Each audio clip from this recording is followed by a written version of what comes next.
Well, hello again. Here we are on the evening before New Moon Day. It's the pagan day of Wednesday, May 6th. And here we are just before sunset.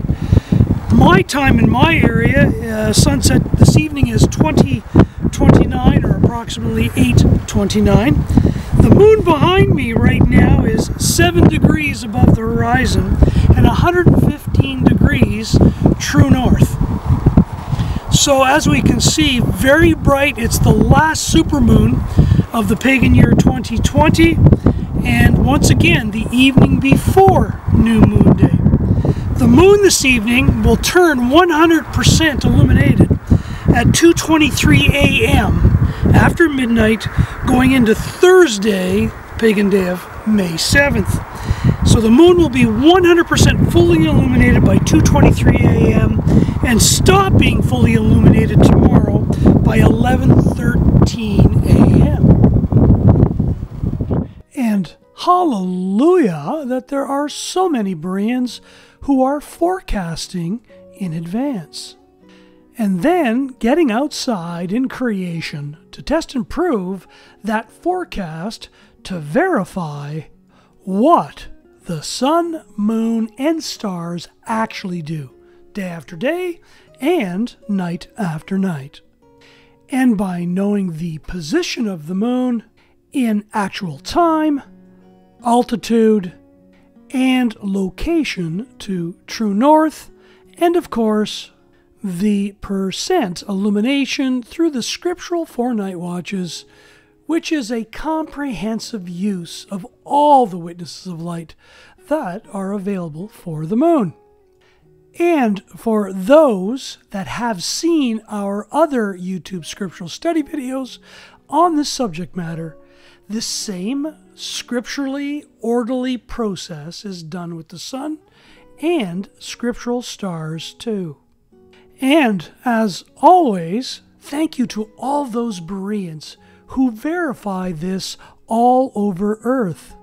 And yes, to our Berean contacts in Jerusalem who have verified that New Moon Day for the first day of the second month is indeed on the pagan day of Thursday, May 7th, 2020, let alone on the other continents worldwide too. But we have received questions of late on why we have decided to call the heavenly timing piece from our Father of Lights a celestial clock and calendar.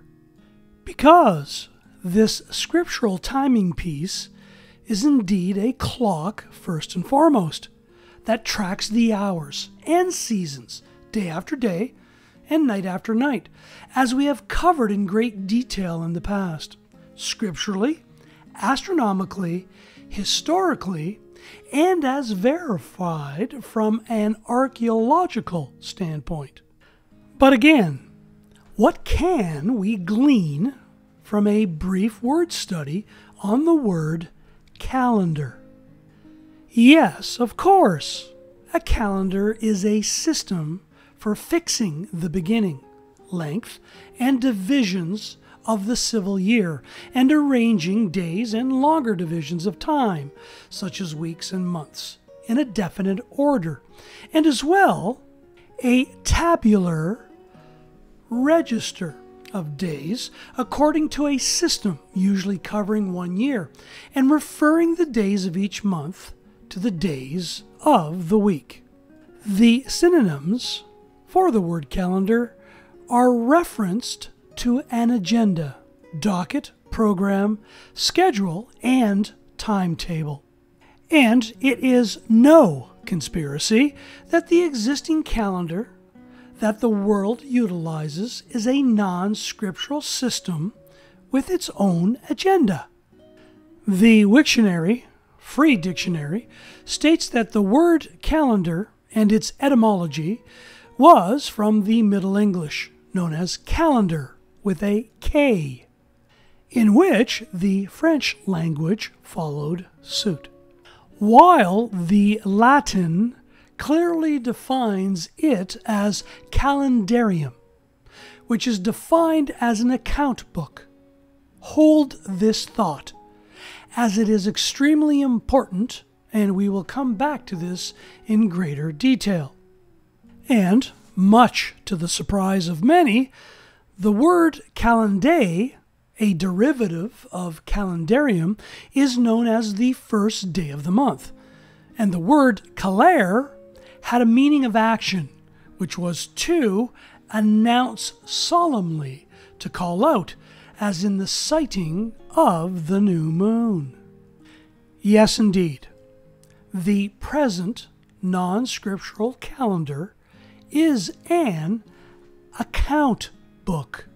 And the agenda of this non-scriptural timing system is debt.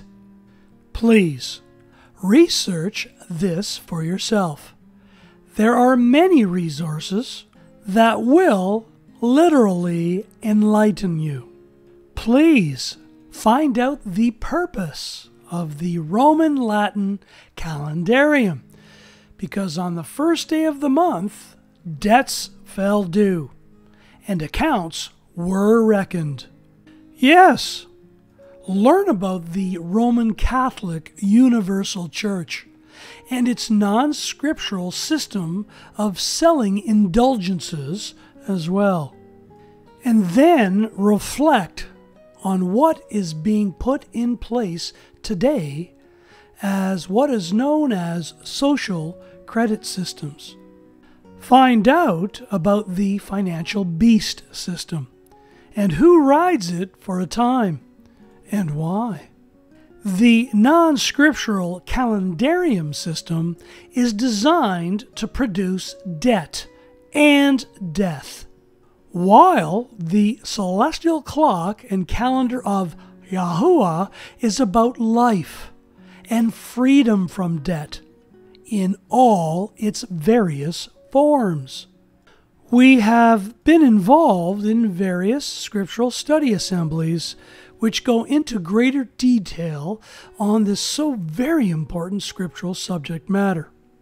If interested, please let us know. Well, here we are again. It's just a little after 10:30 p.m. on the pagan day of Wednesday, May 6th. Here we are going into the second watch, or night watch, scripturally. And as you can see behind me, the moon is presently at 129 degrees to true north and 28 degrees above the horizon. As well, we know that it is indeed a first day, second month event. Why? Well, the moon is not ruling with the star Abib. In fact, the star Abib is well above the moon here this evening. And the star Arcturus, which is another son of the bear, or Ursa Major, is right over here where I am pointing. And as well, true north is just above my home over here, and Ursa Major is in its position for a first day, second month event. And this is an annual item that can be easily proven astronomically year after year, decade after decade. So again, it is indeed the evening before the first day of the second month. HalaluYAH tomorrow morning will be New Moon Day on the celestial clock and calendar of YaHUaH. HalaluYAH that we indeed can verify everything outside in creation, just as we can forecast it in advance.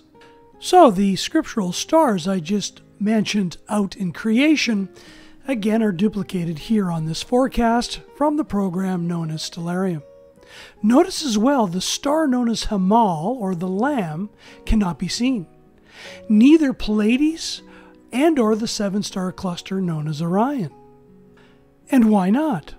Because it's the night before the first day of a second month celestial event. And why by tomorrow morning, HalaluYAH, it will be indeed the first day of the second month on the celestial clock and calendar of YaHUaH.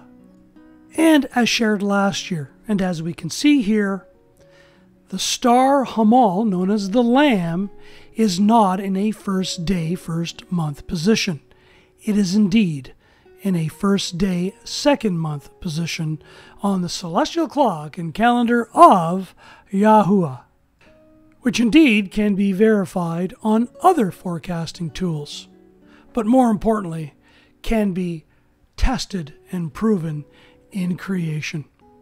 We continue to call on the name that these scriptural study videos and associated materials provide value to you and your loved ones. Until next time, YaHUaH willing, all the best in the name which is above all names.